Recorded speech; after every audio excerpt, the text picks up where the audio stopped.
Friends, I'm Dr. Manjubala Yadav, Associate Professor in Chemistry, Government College, Kota. Today we will study about the electronic transitions in different molecular orbitals. इससे पहले हमने आपको vibrational, rotational और Raman spectroscopy के बारे में बताया। अब हम इलेक्ट्रॉनिक ट्रांजिशंस की हमने प्रिंसिपल पहले हमने देख लिया है कि इलेक्ट्रॉनिक ट्रांजिशन किस तरह से होता है और फ्रैंक कॉन्डोन प्रिंसिपल क्या होता है। अब बच्चों हमें देखना है कि डिफरेंट ट्रांजिशंस कैसे जो हमको मिलते हैं, electronic transitions in different molecular orbitals. तो जैसे हमने पहले पढ़ा था कि linear combination of atomic orbitals क्या होता है। Linear combination of atomic orbitals कि जो एटॉमिक ऑर्बिटल्स हैं आपके वो कंबाइन होके जितने एटॉमिक ऑर्बिटल्स जो हैं कंबाइन होंगे उतने ही हमको मॉलिक्यूलर ऑर्बिटल्स जो हैं मिलते हैं। और जो लोअर एनर्जी के मॉलिक्यूलर ऑर्बिटल होते हैं उनको बॉन्डिंग एमओ बोलते हैं और जो हाई एनर्जी के मॉलिक्यूलर ऑर्बिटल होते हैं वो एंटी बॉन्डिंग एमओ कहलाते हैं। अब बच्चों हम सिग्मा इलेक्ट्रॉन्स, पाई इलेक्ट्रॉन्स और नॉन बॉन्डिंग इलेक्ट्रॉन्स की बात करते हैं। तो सिग्मा इलेक्ट्रॉन्स क्या होते हैं, जिसमें कि electrons which form a sigma bond are called sigma electrons. ठीक है, जैसे सिंपल हमारा CH बॉन्ड है तो उसमें जो है वो इलेक्ट्रॉन्स मिलके सिग्मा बॉन्ड बना रहे हैं, तो उसको हम उन इलेक्ट्रॉन्स को सिग्मा इलेक्ट्रॉन्स बोलेंगे। पाई इलेक्ट्रॉन्स जो है वो पाई बॉन्ड फॉर्मेशन में काम में आ रहे हैं, वो पाई इलेक्ट्रॉन्स होते हैं। और नॉन बॉन्डिंग इलेक्ट्रॉन्स कौन से होते हैं, जो कि बॉन्ड्स की फॉर्मेशन में जो है वो काम में नहीं आते और वो कुछ एटम्स के साथ एसोसिएटेड होते हैं, जैसे oxygen, sulphur, nitrogen and halogen atom, chlorine, bromine, iodine of a molecule. ये जो है बॉन्ड की फॉर्मेशन में काम में नहीं आते, पर जहाँ इनकी ज़रूरत पड़ती है तो ये जो है अपने इलेक्ट्रॉन्स जो हैं दे के और वो मॉलिक्यूल में बॉन्ड फॉर्मेशन में जो है वो हेल्प करते हैं। अब अगर हम इनकी एनर्जीज़ का लेवल देखें तो हम देखते हैं कि सबसे जो एनर्जी लेवल्स, ये हम यहाँ पर आपको इनके एनर्जी लेवल्स के बारे में बता रहे हैं। तो जो डिफरेंट एनर्जी लेवल्स होंगे वो किस ऑर्डर में होंगे, सबसे नीचे जो एनर्जी होगी वो सिग्मा की होगी, फिर पाई की होगी, फिर एन नॉन बॉन्डिंग की होगी, फिर पाई स्टार और फिर सिग्मा स्टार। ठीक है, तो हमारे जो सिग्मा पाई ये कौन से ऑर्बिटल्स हैं, सिग्मा और पाई हमारे बॉन्डिंग ऑर्बिटल्स हैं और एन जो है नॉन बॉन्डिंग हो गया, पाई स्टार और जो सिग्मा स्टार है वो आपके एंटी बॉन्डिंग ऑर्बिटल्स होते हैं। ठीक है, तो अब हम इनको पढ़ेंगे कि ये किस टाइप से जो है ट्रांजिशंस होते हैं और ये ट्रांजिशंस किससे होते हैं, जब मॉलिक्यूल जो है एब्जॉर्ब करता है रेडिएशन इन विजिबल और यूवी रीजन।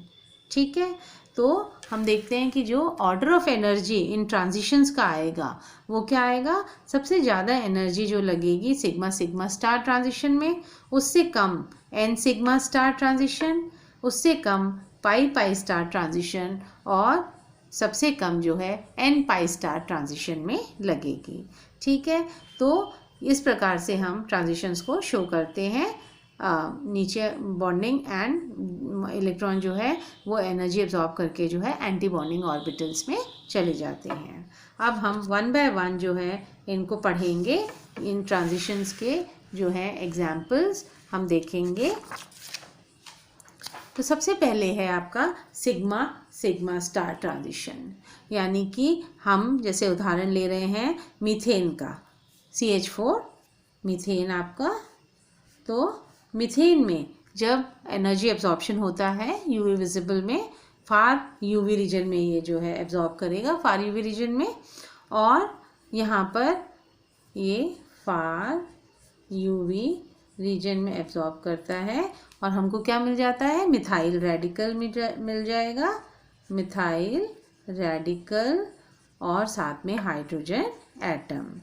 तो यहाँ पर एक जो CH बॉन्ड है वो ब्रेक हुआ है। कौन सा वाला ब्रेक हुआ है, ये वाला जो है ये नहीं, आपका ये जो CH बॉन्ड है ये इसमें ब्रेक हुआ है। ठीक है, तो ऐसे जो ट्रांजिशंस जिससे कि बॉन्ड्स जो हैं ब्रेक होते हैं, वो एग्जाम्पल हैं किसके, सिग्मा सिग्मा स्टार ट्रांजिशन के। और इसका अगर हम एग्जाम्पल देखें, सैचुरेटेड हाइड्रोकार्बन्स जो कि कौन सी रेडिएशंस को एब्जॉर्ब करते हैं, लेस देन 200 नैनोमीटर। आपको पता है कि हमारा जो यूवी रीजन है वो 200 टू हम 380 के करीब जो है नैनोमीटर तक हम यूवी पढ़ते हैं, और उसके आगे जो है हम वैसे हम 400 टू 800 बोलते हैं, पर स्टार्टिंग उसकी 370 380 के बीच में हो जाती है। उसके बाद जो है विजिबल रीजन होता है। ठीक है, अब हम तो यहाँ पर जब सैचुरेटेड हाइड्रोकार्बन लिया आपने जिसमें आपके सिंगल बॉन्ड्स ही हैं, जैसे फॉर एग्जांपल इथेन, तो वो कितने उस पर एब्जॉर्ब करता है नैनोमीटर पे, 135 नैनोमीटर, यानी कि ये आपका फार यूवी रीजन में ये एब्जॉर्ब करता है। ठीक है बच्चों, अब अगर हम दोनों ऑर्बिटल्स देखें, आपके सिग्मा ऑर्बिटल और पाई ऑर्बिटल, तो सिग्मा ऑर्बिटल में ये आपका सिग्मा बॉन्डिंग हो गया, और ये आपका sigma star sigma anti bonding हो गया, जिसमें कि आपके इस प्रकार से बीच में जो है वो उनका चार्जेस जो हैं वो अलग हो जाते हैं और बॉन्डिंग उनमें नहीं रहती है। और इसी प्रकार से तो ये आपके bonding orbital, anti bonding orbital, increase in energy है। अब इसी तरह से जो पाई ऑर्बिटल है वो हमारे जो पी ऑर्बिटल हैं, डम्बल शेप्ड हैं, उनके मिक्सिंग से जो है हमको पाई ऑर्बिटल्स मिलते हैं, पाई स्टार, जिसमें कि सेम जो साइन वाले आपके ऑर्बिटल्स हैं वो ओवरलैप कर लेते हैं और हमको जो है पाई ऑर्बिटल्स मिलते हैं। और अगर वो जो है ओवरलैप नहीं कर रहे तो वो आपको पाई स्टार ऑर्बिटल जो है मिलता है। अब हम सेकेंड केस लेते हैं, एन सिग्मा स्टार। तो हमने बताया कि नॉन बॉन्डिंग ऑर्बिटल्स जो हैं वो डायरेक्टली जो है बॉन्ड फॉर्मेशन में काम में नहीं आते, वो एक्स्ट्रा लोन पेयर्स के रूप में काम में आते हैं। ठीक है, तो saturated compounds containing unshared electron pairs, जिसको NB electron non bonding electrons बोलेंगे, they are capable of n sigma star transition. तो ये जो नॉन बॉन्डिंग इलेक्ट्रॉन्स है इनका जब ट्रांजिशन सिग्मा स्टार में हो जाता है, सिग्मा स्टार जो एनर्जी लेवल है, तो हमको एन सिग्मा स्टार ट्रांजिशंस मिलते हैं। अब ये जो है कौन सी रेडिएशन से प्रोड्यूस होते हैं, जब 150 टू 250 नैनोमीटर, ठीक है, ये जो है यूवी और यूवी रेडिएशंस जो हैं उनको, क्योंकि हम क्या मानते हैं 200 टू 400 यूवी मानते हैं और 400 से आगे जो है हम विजिबल मानते हैं, तो ये यूवी रीजन है, तो इसमें ये एब्जॉर्ब करेंगे और जो नॉन बॉन्डिंग इलेक्ट्रॉन्स होंगे वो ग्राउंड लेवल से एक्साइटेड लेवल में चले जाएंगे, कौन से में, सिग्मा स्टार में। तो ऐसे ट्रांजिशन को हम एन सिग्मा स्टार बोलेंगे। इनके एग्जाम्पल अगर हम देखें तो ट्राई मिथाइल अमीन, मिथाइल अल्कोहल और मिथाइल आयोडाइड। ठीक है, इनमें सब में जो है आप देख रहे हैं लोन पेयर ऑफ इलेक्ट्रॉन्स होते हैं, एक पेयर नाइट्रोजन में, ऑक्सीजन में 2 पेयर और आयोडीन में 3 पेयर। तो और अगर हम इनकी एब्जॉर्प्शन देखें तो ये 227, 174 और 258 नैनोमीटर पर जो है एब्जॉर्प्शन जो है उनकी ट्रांजिशन हमको मिलती है। अब अगर हम नेक्स्ट केस देखें, जब हमारा transition pi to pi star हो रहा है तो ये किस में होगा, ये अनसैचुरेटेड कंपाउंड्स में होगा, जिसमें कि डबल और ट्रिपल बॉन्ड्स हैं। ठीक है, जैसे कि सिंपल हमारे एल्कीन्स हैं, एरोमेटिक्स हैं, कार्बोनाइल कंपाउंड्स हैं। ठीक है, आप एग्जाम्पल के तौर पर अगर हम इथीन ले रहे हैं तो वो 180 नैनोमीटर पर एब्जॉर्प्शन जो है वो शो करता है, और वो एब्जॉर्प्शन जो है वो किसकी वजह से है, पाई पाई स्टार ट्रांजिशन की वजह से है। अब अगर हम केस देखें आपका कार्बोनाइल कंपाउंड का, तो कार्बोनाइल कंपाउंड में आप देख रहे हैं कि डबल बॉन्ड भी होता है और साथ में ऑक्सीजन के ऊपर 2 लोन पेयर ऑफ इलेक्ट्रॉन्स भी होते हैं। तो एक अगर जो लोन पेयर ऑफ इलेक्ट्रॉन है वो एक्साइटेड स्टेट में चला गया तो ये आपका क्या हो जाता है, नॉन बॉन्डिंग टू आपका पाई स्टार में चला गया। ठीक है, तो ये आपका n पाई स्टार का एग्जाम्पल हो गया। और अगर ये जो आपका डबल बॉन्ड है इसमें जो मतलब इलेक्ट्रॉन इन्वॉल्व है उनका अगर एक्साइटेशन हो जाता है तो वो पाई पाई स्टार ट्रांजिशन को जो है हमको मिलेगा। तो अगर ये ग्राउंड स्टेट है तो जो n पाई स्टार ट्रांजिशन मिलता है वो कौन सी उसमें मिलता है, lambda max is equal to 279 nanometer, जबकि आपको अगर पाई पाई स्टार ट्रांजिशन मिल रहा है तो वो 195 नैनोमीटर पर मिलता है। तो आप देख रहे हैं कि पाई पाई स्टार जो ट्रांजिशन है उसमें हमको ज़्यादा एनर्जी जो है देनी पड़ रही है then n pi star transition. तो पाई पाई स्टार में एनर्जी ज़्यादा लग रही है तो वेवलेंथ इसलिए कम हो गई, क्योंकि एनर्जी एंड वेवलेंथ जो है वो जो है रेसिप्रोकल है, जो है वो आपका डायरेक्टली प्रोपोर्शनल नहीं है, इनडायरेक्ट प्रोपोर्शनल है। और n पाई स्टार जो है वो हमको कौन सी एनर्जी पे मिलेगा, लो एनर्जी पे मिल रहा है, तो वहाँ पर लैम्डा मैक्स जो है वो हाई है। ठीक है, इन्वर्सली प्रोपोर्शनल रिलेशन के कारण। अब हम देखते हैं कि पाई पाई स्टार ट्रांजिशन। तो हमने देखा कि पाई पाई स्टार ट्रांजिशंस जो हैं वो किस में होंगे, जो आपके अनसैचुरेटेड जो कंपाउंड्स हैं उसमें होंगे।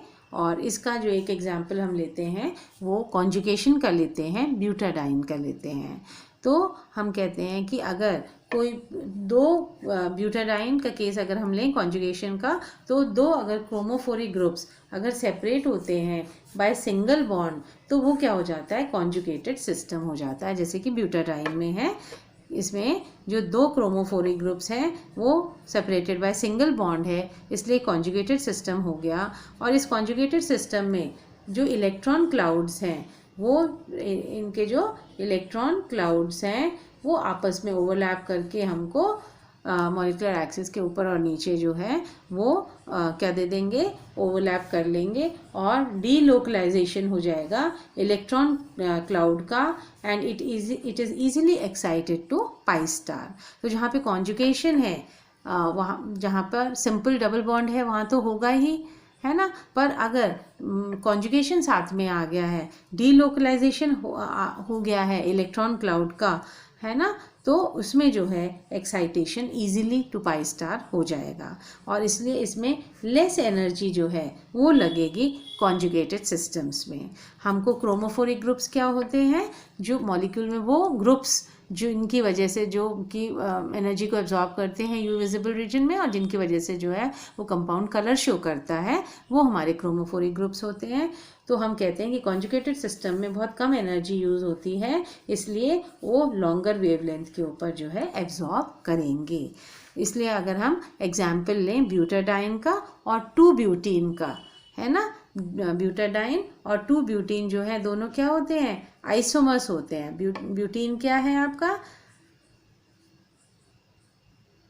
ब्यूटीन जो है अलग अलग आपके 4 हम कार्बन लेंगे उसमें। अब ये अगर यहाँ डबल बॉन्ड है तो 1 ब्यूटीन हो जाएगा, यहाँ डबल बॉन्ड है तो 2 ब्यूटीन हो जाएगा, है ना। और आपका जो है यहाँ पे CH2 CH3, यहाँ पे CH2 और यहाँ पर CH।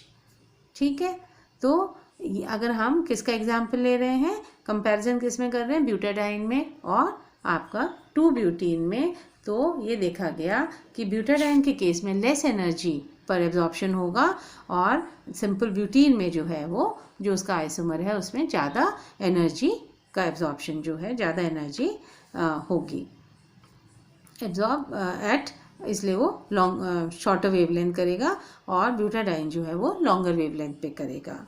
अब हम नेक्स्ट केस लें n पाई स्टार ट्रांजिशन। तो इसमें वापस से नॉन बॉन्डिंग इलेक्ट्रॉन जो है उसका एक्साइटेशन क्या होगा, अनशेयर्ड इलेक्ट्रॉन पेयर का पाई स्टार एंटी बॉन्डिंग में चला जाएगा और ऐसे बैंड्स को हम क्या बोलते हैं, आर बैंड्स बोलते हैं। ठीक है, तो इसमें हमने देखा था पहले भी कि सारे जो ट्रांजिशंस हैं उसमें n पाई स्टार ट्रांजिशन जो है इसमें सबसे कम एनर्जी होती है और ये हमको इसलिए एब्जॉर्प्शन बैंड्स देगा सबसे लॉन्गर वेवलेंथ पे। सबसे कम एनर्जी यूज़ हो रही है तो सबसे लॉन्गर वेवलेंथ पे हमको एब्जॉर्प्शन मिलेगा, और वो कौन सा है, नियर यूवी और विजिबल रीजन।